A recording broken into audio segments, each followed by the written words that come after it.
I would ask your attention to Isaiah 38 and verse 16. Isaiah 38 verse 16. O Lord, by these things men live, and in all these things is the life of my spirit. So wilt thou recover me and make me to live. Verse 17 follows on, which is also beautiful.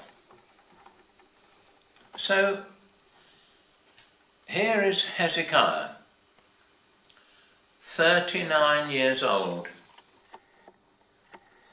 and he is passing through one of his maras.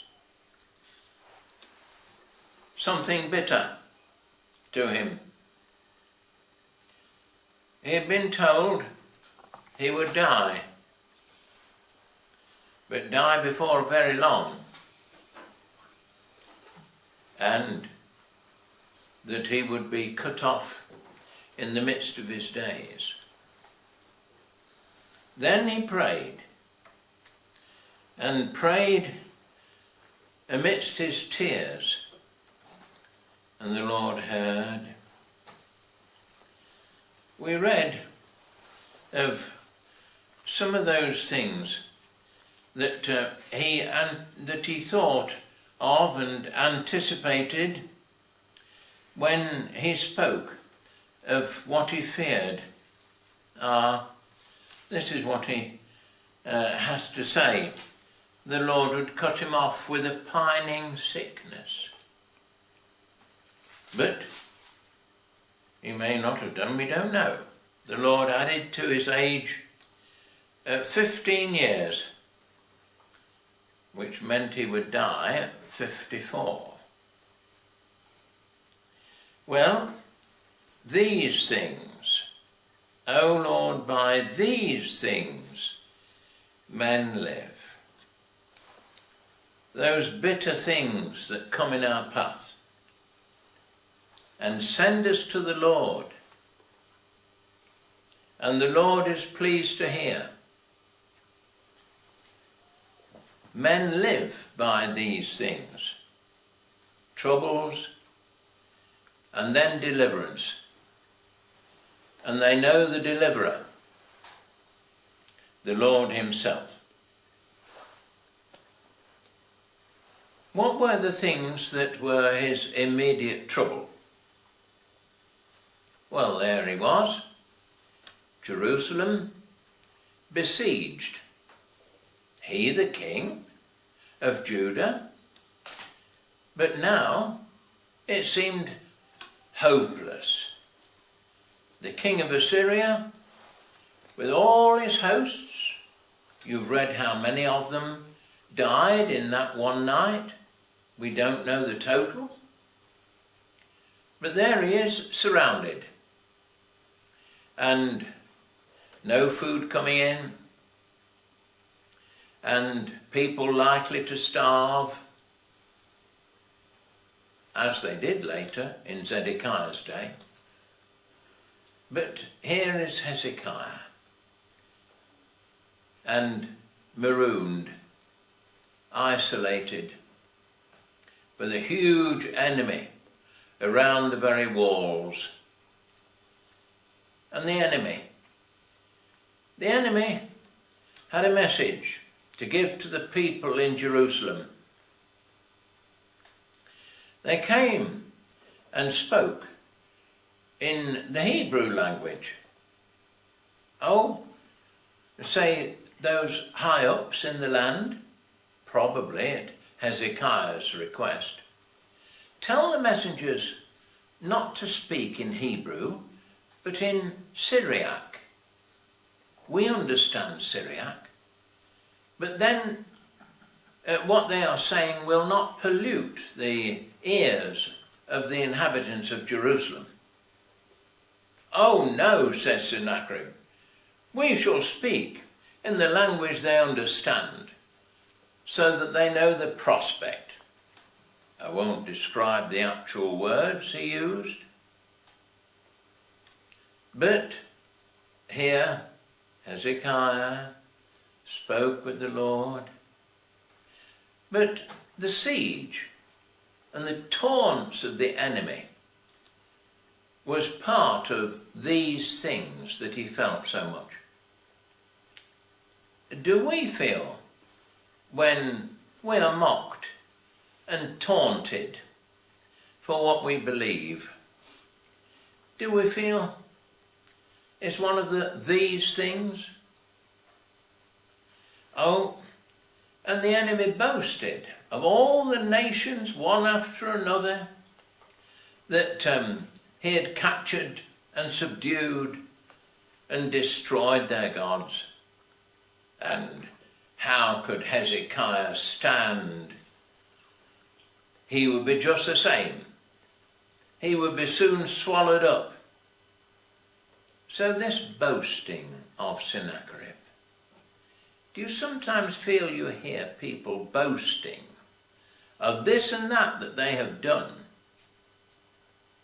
and all used by the enemy to make us feel small and discouraged? So this boasting was part of these things that sent Hezekiah to the Lord. And then his sickness in those days. I'm not quite sure whether his sickness was during the siege or very soon after, but it would seem soon after. And he was 39, as we've said, and as yet had no son. But David's line was promised to continue. The line of kings down from David was promised to continue. And he was in that line. Yes, if we read the pedigrees of Jesus's family on earth, we shall see how Hezekiah comes into it.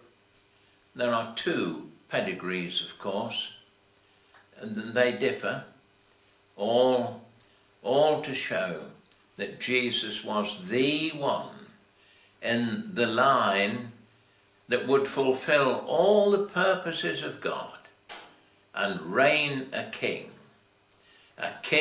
forever, a King of kings and Lord of lords.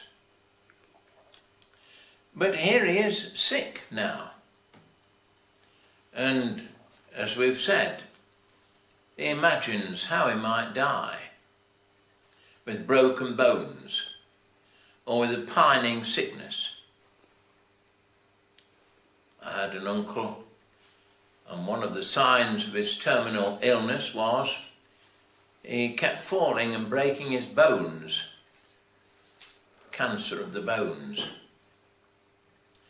Well, Hezekiah prayed in his sickness.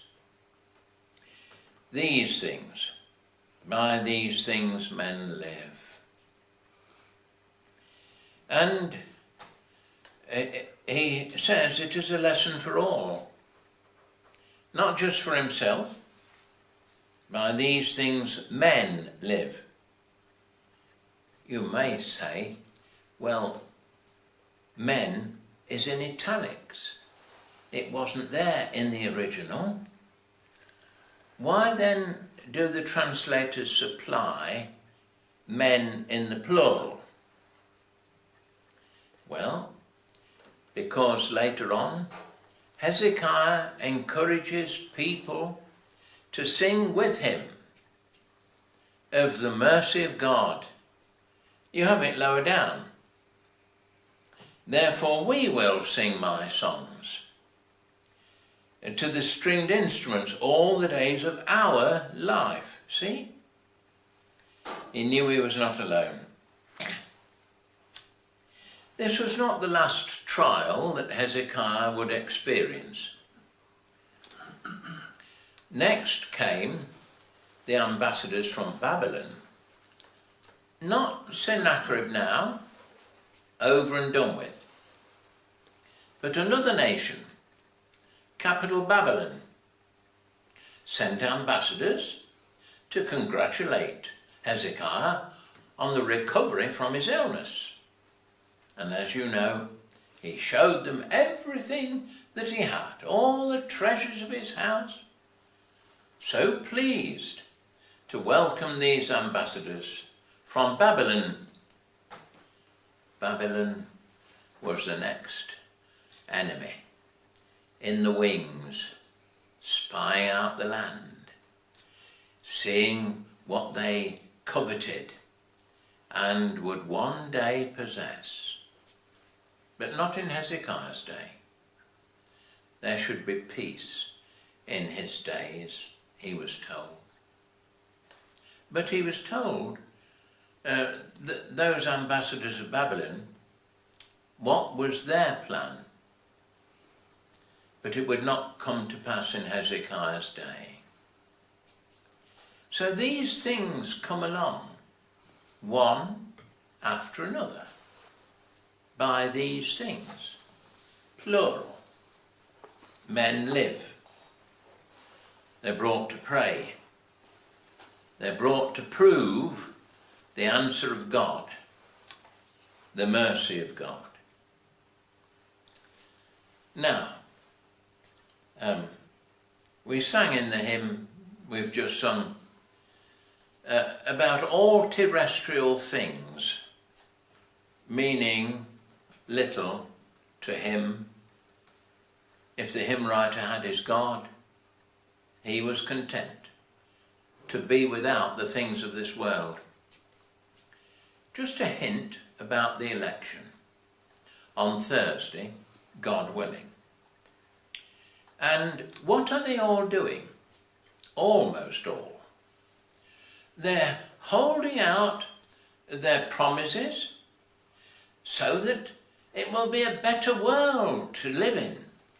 It's all concentrated on this world and what they will make it to be for the people of this land. It's hollow to God's people. It's not this world they want. They want to choose their God. They know he is reigning over all, and we may choose a parliament that by which God will chastise this nation more. We'll leave that. But I didn't know till yesterday that there were candidates for a Christian party and a Christian alliance party. 25 candidates for the first one and 12 candidates for the second party I've mentioned. They will probably unite together after the election, but I don't know where those candidates are standing. They may well lose their deposit, but we are glad they are standing. And if they were standing here, we know who we would vote for. But to vote for people who have minds that are only worldly, well, we said the other day, what we do, let every man be persuaded in his own mind, as Paul says about another matter in one of his epistles. Nothing will frustrate the purpose of our God. The powers that be are ordained of him. Now, by these things men live, and in all these things is the life of my spirit. Let's go now to that. The life of my spirit. man is more than body. He's body and spirit. And the Lord can make a spirit live. You know what this is saying? Ye must be born again. And where that happens, there's a new life within. Not a perfect life, but it's a life that lives for God, a life that lives because of God, a life that lives on God. And so the life of the Spirit means this is the way that the Lord's people live in their heart of hearts, in their very soul, by these things, by these troubles that come, and send them to the Lord time and again. The life of the Spirit is in these things. Well, we've got the prayer of Hezekiah. His soul was living. His spirit was living. He was living on God. Then Hezekiah turned his face to the wall and prayed unto the Lord. That wasn't very comfortable to hear the news he had, but it was a real relief. It sent him to God. He prayed. He prayed. I don't know in what position he was praying when he turned to the wall.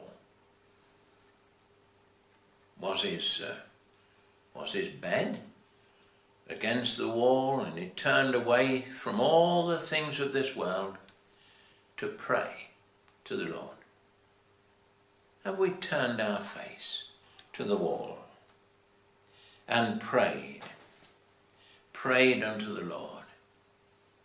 There's the life of the Spirit, if we have. What was the heart of his prayer? O Lord, I am oppressed, undertake for me. Verse 14, last part. That was the heart of his prayer. O Lord, there are things that are pressing me down, pressing me down. O Lord, I am oppressed. Undertake for me. Lord, take everything and deal with it. I can't. Undertake for me. And see his confidence in the Lord. O Lord, by these things men live. In all these things is the life of my spirit. So wilt thou recover me and make me to live. You see his confidence. You see, there's no doubt about it. So wilt thou recover me and make me to live. And, oh, the Lord's gracious answer to his prayer. This is the life of his spirit in what God said next. And by all these things is the life of my spirit. And here is how it came. The promise of God. Says the Lord, or it says Hezekiah about the Lord and to the Lord, behold, for peace I had great bitterness. Then he speaks to the Lord. But thou hast in love to my soul delivered it from the pit of corruption. For thou hast cast all my sins behind thy back. How about that? Isn't that the life of his spirit? You say, well, that was before Jesus came into the world and took his people's sins and atoned for them. Yes, but those in the Old Testament, those believers, They saw Christ was coming. They saw the one that was coming. Hezekiah didn't simply long for a son, which was given in the end. He longed because in that line, eventually there would be that king that would reign forever. So, before he came to earth, Hezekiah's trust was in the coming king. That's it. This is how the Old Testament believers lived. This was the life of their spirit. And I trust it's the life of our spirit that the Lord has come and now ascended on high. The Lord's promise is that he will come again. I will come again and receive you unto myself, that where I am, there ye may be also. Oh, what a gracious answer. And he speaks of it. So wilt thou recover me and make me to live. You see, it was the Lord's doing in everything. It was the Lord's doing. And salvation is the Lord's doing. And the life of the Spirit that lives on God, that too is the real life. The Lord is the one that does it all. The Holy Spirit makes us feel our need and then shows Jesus to us, to the eye of faith. And this is the life of the Spirit. This is why there's something within that revives, that is refreshed, that lives after disappointment, with disappointment at its side. It lives. It lives on the Lord. And opening it out, lives on his love. Thou hast in love to my soul. Now then, not everybody feels they can say that. Can you? Can I? The way we feel that he has love to our soul is when we feel we can't live without it. The life of the Spirit is in these things, and it brings us to this. We can't live without his love, without that knowledge of his love. It's not simply that he orders the events of the world. It's his love to deliver our soul from the pit of corruption. You know, of the descriptions that are given of hell. This is one of the awful descriptions. It's not simply meaning that a man goes down to the grave and that's the end. It's a pit of corruption. It's where all the corruption of the world, all the filthy evil of the world is concentrated without any relief. The pit of corruption. Oh, thou it hast in love to my soul delivered it from the pit of corruption. So he was delivered from his sickness by that poultice of figs that Isaiah prescribed. But that isn't everything. When we're delivered, you know, we can often think of the trial we've passed through. It could have been worse. It could have been worse. I was delivered from short and certain and immediate death and being cast into the pit of corruption. Oh yes, it could have been worse. It could hardly have been better than this. For thou hast cast all my sins behind thy back. Now, Satan will disagree. Satan will say, but don't you remember that sin that was awful? You know it. You can't think that sin was forgiven.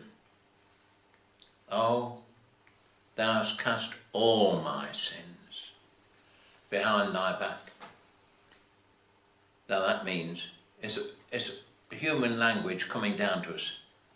For God is a spirit, but we see God in the person of his Son.